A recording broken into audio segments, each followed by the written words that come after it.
Malam itu Jakarta seperti menahan napas. Di balik jendela kaca gedung-gedung tinggi, angin berhembus membawa kabar yang tak kalah dingin. Sebuah laporan intelijen mengungkap dugaan kuat bahwa suami Puan terlibat dalam korupsi proyek BTS yang selama ini menjadi luka besar negara. Di ruang kerjanya yang remang, Puan membaca ulang dokumen yang ia temukan, foto transaksi, percakapan terenkripsi, hingga tanda tangan digital yang tidak mungkin dipalsukan. Tangannya bergetar, bukan karena takut pada publik, tapi karena ia tahu bahwa kebenaran ini akan menghancurkan dunia yang telah ia bangun selama puluhan tahun. Ketika jarum jam melewati tengah malam, ia memutuskan mengambil langkah yang bahkan para penasihatnya pun tidak berani usulkan, pergi sendiri ke istana. Tanpa pengawalan media, tanpa protokol, hanya ditemani suara langkah kakinya yang seakan menggema di koridor kekuasaan. Map merah di tangannya terasa lebih berat dari biasanya, seakan menyerap semua beban politik, keluarga, dan masa depan yang kini bergantung pada satu keputusan. Di dalam hatinya, ia tahu, tidak ada jalan kembali. Begitu memasuki gerbang istana, suasana berubah menjadi mencekam. Para penjaga memberi hormat, tapi tatapan mereka menunjukkan bahwa mereka paham ada sesuatu yang jauh lebih besar sedang bergerak malam itu. Puan berdiri di depan pintu ruang kerja presiden, menatap kayu tebal yang memisahkannya dari sosok yang dikenal akan ketegasannya, Prabowo. Ia menarik napas panjang, mencoba menyembunyikan kegelisahan yang bergolak di dadanya. Malam itu bukan lagi tentang politik, melainkan tentang kejujuran dan harga diri. Sesaat kemudian, pintu terbuka, dan seorang ajudan berkata pelan, "Ibu, Presiden menunggu." Puan melangkah masuk dengan langkah yang mantap namun hati berperang hebat. Ruangan itu sunyi, hanya suara jam dinding yang memecah keheningan. Prabowo berdiri di ujung meja besar, menatap Puan dengan ekspresi tak terbaca. Di antara mereka, ada dua dunia yang siap bertabrakan, seorang pemimpin negara yang menuntut keadilan, dan seorang perempuan yang membawa kebenaran yang dapat meruntuhkan keluarganya sendiri. Malam itu, babak pertama dari badai besar akhirnya dimulai. Ruangan itu dipenuhi aura tegang yang sulit dijelaskan. Lampu kuning temaram memantulkan bayangan Prabowo yang berdiri tegap, seolah seluruh gravitasi negara tertarik ke dalam dirinya. Puan melangkah perlahan menuju kursi di hadapan meja besar itu. Setiap langkah seperti menambah beban di pundaknya. Ketika akhirnya ia duduk, tangannya masih menggenggam map merah itu begitu erat, seolah jika ia melepaskannya, seluruh kekuatan yang tersisa akan ikut runtuh. Prabowo tidak langsung bicara, tatapannya tajam, namun penuh pertanyaan, menunggu Puan memulai. Dengan suara yang hampir pecah, Puan membuka map itu dan mengeluarkan beberapa lembar dokumen. "Pak Presiden, saya harus jujur pada Anda. Saya menemukan ini." Ia mendorong dokumen-dokumen itu ke arah Prabowo. Tidak ada permohonan belas kasih di matanya, hanya ketegangan antara keberanian dan kepedihan. Prabowo mengambil dokumen itu, membacanya dengan seksama. Tidak ada satupun otot di wajahnya yang bergerak, namun hawa ruangan seperti menurun beberapa derajat. Setiap huruf dalam dokumen itu adalah beban politik, beban moral, dan beban sejarah. Puan memberanikan diri berbicara lagi, kali ini lebih lirih. "Saya tidak datang untuk minta kasus ini dihentikan. Saya tahu itu mustahil. Saya hanya ingin Anda tahu bahwa saya tidak akan menghalangi hukum. Saya hanya butuh waktu untuk mempersiapkan keluarga saya sebelum semua ini meledak." Kata-katanya tidak meledak, tetapi menyeret luka yang lebih dalam daripada teriakan. Ada kejujuran di sana, kejujuran yang jarang muncul di ruangan-ruangan kekuasaan seperti ini. Prabowo akhirnya mendongak dan menatap Puan langsung. Dalam sekejap, dua pemimpin yang selama ini berjalan berdampingan sebagai sekutu politik kini berdiri dalam posisi yang bertolak belakang, negara versus keluarga. "Puan," kata Prabowo pelan, suaranya berat dan menggetarkan ruangan, "kamu paham apa arti dokumen-dokumen ini bagi bangsa?" Pertanyaan itu bukan tudingan, bukan pula ancaman, melainkan ujian terhadap integritas seorang perempuan yang malam ini mempertaruhkan seluruh hidupnya.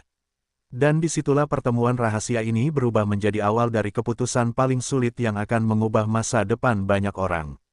Keheningan kembali menyelimuti ruangan setelah pertanyaan Prabowo menggantung di udara. Namun di balik ketenangan wajahnya, badai besar sedang berputar. Sebab kebenaran pahit yang belum Puan ketahui adalah ini, penyelidikan terhadap kasus BTS sudah berjalan jauh sebelum ia datang malam itu. Bahkan, Laporan yang dibawanya hanya seperti bayangan kecil dari gunung besar bukti yang telah dikumpulkan oleh tim khusus Presiden. Prabowo menatap dokumen itu, namun pikirannya berlari ke rapat-rapat rahasia, penyadapan legal, dan saksi-saksi kunci yang sudah dimintai keterangan dalam beberapa minggu terakhir. Di benaknya, terlintas laporan-laporan yang baru saja ia baca sore tadi, rekaman percakapan tentang pembagian fee proyek, bukti aliran dana ke beberapa rekening tak berpenghuni, hingga catatan perjalanan luar negeri yang tidak sesuai agenda resmi. Semua itu sudah menunjuk pada satu nama yang kini menjadi beban di dada perempuan yang duduk di hadapannya. Prabowo mengingat bagaimana penyidik khusus melapor dengan suara berat, "Pak, jika kita buka ini, gelombang politik akan pecah." Dan Prabowo hanya menjawab, "Biarkan pecah. Negara harus berdiri di atas kebenaran." Puan, yang tidak sadar bahwa Prabowo telah lebih dulu menggenggam puzzle lengkapnya, meraba wajahnya sendiri dengan kelelahan. "Saya tahu ini berat, Pak. Saya tahu apa dampaknya. Tapi jika memang dia salah, saya tidak akan berdiri di pihak yang salah." Kalimat itu membuat Prabowo terdiam lebih lama dari sebelumnya. Ia menyadari betapa Puan malam ini bukanlah politisi yang ia kenal di podium, melainkan seorang istri yang hatinya sedang pecah namun tetap memilih jalan kejujuran. Dalam hati Prabowo ada pergulatan, antara sifat tegasnya sebagai presiden yang bersumpah memberantas korupsi, dan sisi manusia yang memahami derita seseorang yang ia kenal baik. Namun ia juga tahu, negara sedang menatapnya. Setiap langkah yang ia ambil akan menjadi presiden. Ia tidak bisa goyah. Ia tidak boleh tunduk pada tekanan emosional. Dan karena itulah, ketika ia menutup map merah yang masih terbuka di mejanya, satu keputusan mulai mengeras dalam pikirannya, putusan yang akan mengubah arah malam itu dan seluruh bab-bab berikutnya. Bab 4, Permohonan yang menguji hati. Puan menarik napas panjang, lalu menegakkan tubuhnya. Wajahnya tampak letih, tetapi sorot matanya menunjukkan keberanian yang jarang terlihat bahkan di kalangan elit politik. Dengan suara yang bergetar halus namun penuh ketegasan, ia berkata, "Pak Presiden, saya datang bukan untuk meminta perlindungan. Saya datang untuk meminta satu hal saja, jangan jadikan rakyat korban dari pertarungan politik akibat kasus ini." Kata-katanya menusuk ruang yang sudah sejak tadi tegang.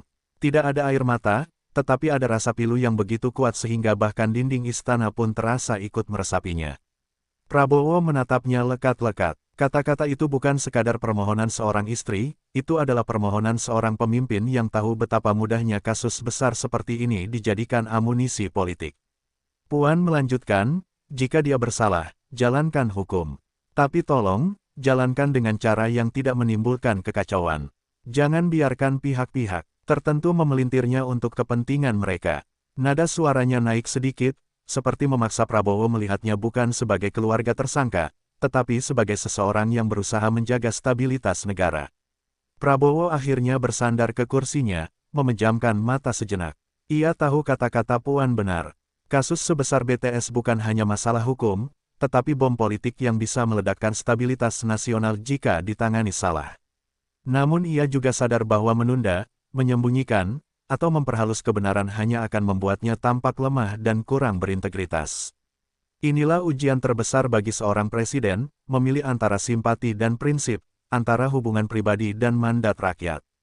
Ketika mata Prabowo kembali terbuka, tatapannya telah berubah, lebih berat, lebih dalam, dan lebih pasti. "Puan," ucapnya pelan tetapi tajam, "kejujuranmu malam ini, menguji hati siapapun yang duduk di kursi ini." Ia mencondongkan tubuh ke depan, kedua tangannya saling terkait di atas meja. "Tapi kamu harus tahu, keputusan yang akan saya ambil bukan hanya akan mengubah langkah keluargamu. Ini akan mengubah cara negara memandang masa depan politiknya." Dalam keheningan yang menyusul, Puan merasa seluruh dunia menggantung di antara kata-kata Prabowo, dan ia sadar, ujian terbesar belum dimulai.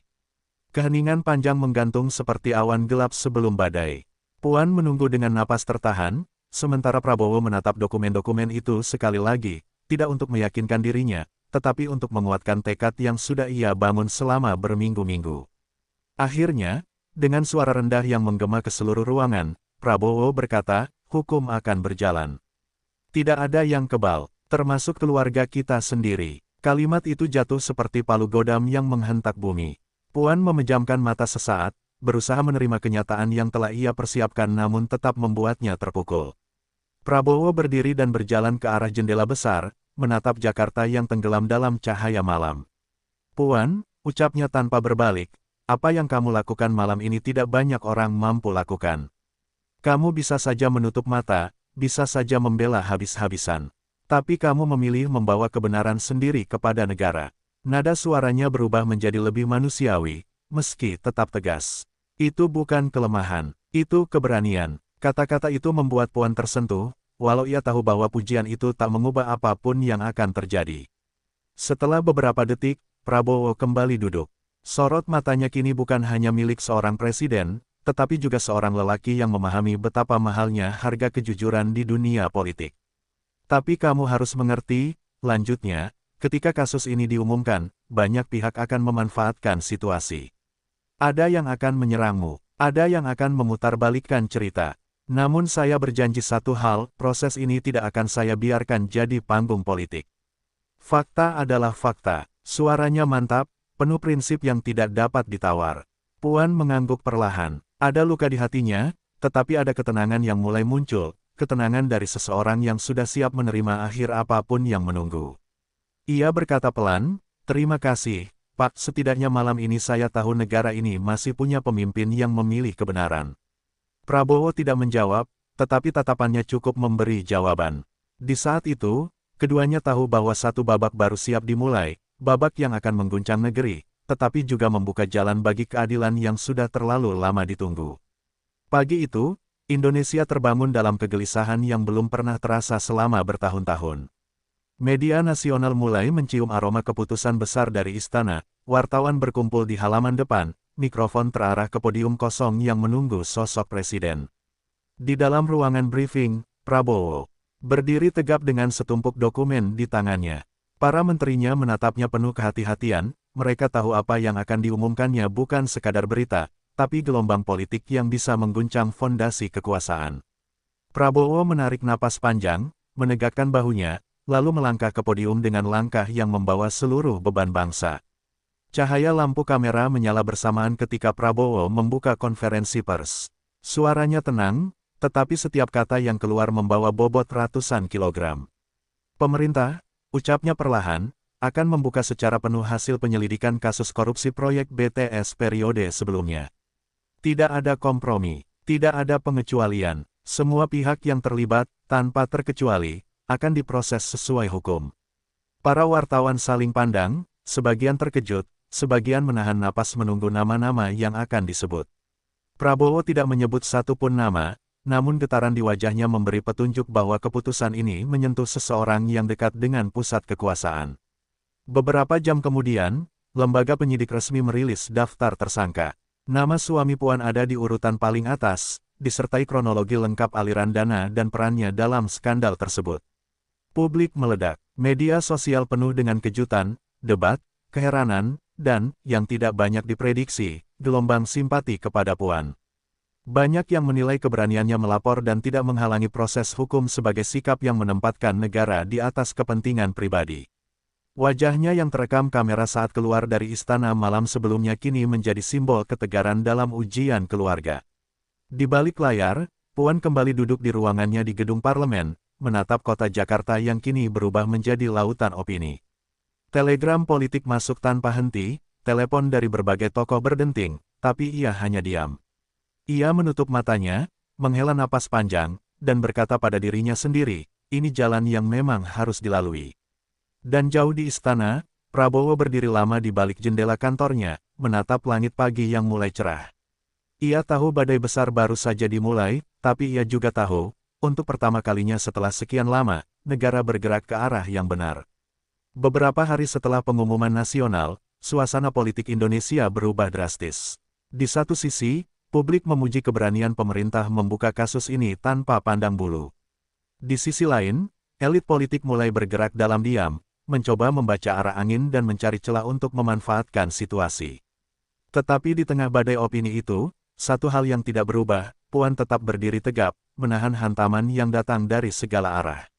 Ia menghadiri sidang parlemen seperti biasa, tanpa menurunkan pandangan sedikit pun, menunjukkan bahwa dirinya tidak melarikan diri dari kenyataan. Namun di ruangan kerjanya, ketika pintu tertutup rapat, ia membiarkan dirinya duduk dalam keheningan yang panjang. Berat, namun ia tidak goyah. Malam-malamnya diisi dengan memikirkan masa depan keluarga, reputasinya sebagai pemimpin, dan dampak dari keputusan yang ia buat dengan berani. Meski begitu, ada satu hal yang menguatkannya, kesadaran bahwa kebenaran, betapapun menyakitkan, selalu lebih terhormat daripada kebohongan yang dibungkus kekuasaan. Ia mulai menerima bahwa perjalanan hidupnya tidak lagi sama, dan mungkin tidak akan pernah kembali seperti dulu. Di istana, Prabowo menerima laporan lanjutan dari tim penyidik. Kasus BTS ternyata ibarat pintu yang, sekali dibuka, memperlihatkan labirin besar korupsi berlapis-lapis dari tahun-tahun sebelumnya. Ini baru permukaan, Pak, kata salah satu penyidik. Prabowo menatap berkas-berkas itu dengan pandangan tajam. Ia memahami bahwa langkahnya bukan hanya membongkar satu nama, tetapi membuka jalan menuju reformasi besar yang selama ini ditunggu bangsa. Dan ia tahu, konsekuensinya akan panjang, penuh gesekan, dan mungkin mempertaruhkan loyalitas banyak pihak di lingkaran kekuasaan. Di akhir hari, Prabowo dan Puan bertemu kembali dalam sebuah pertemuan singkat namun penuh makna. Puan berkata, "Saya tidak tahu apa yang akan terjadi selanjutnya. Tapi saya tahu negara ini berjalan pada jalur yang benar." Prabowo mengangguk pelan. "Kebenaran memang tidak selalu membawa kenyamanan," jawabnya, "tapi ia membawa masa depan." Dengan itu, dua tokoh besar yang malam-malam sebelumnya tenggelam dalam badai kini berdiri di titik berbeda, lebih kuat, lebih jujur, dan lebih siap menghadapi babak baru dalam perjuangan panjang membersihkan negeri.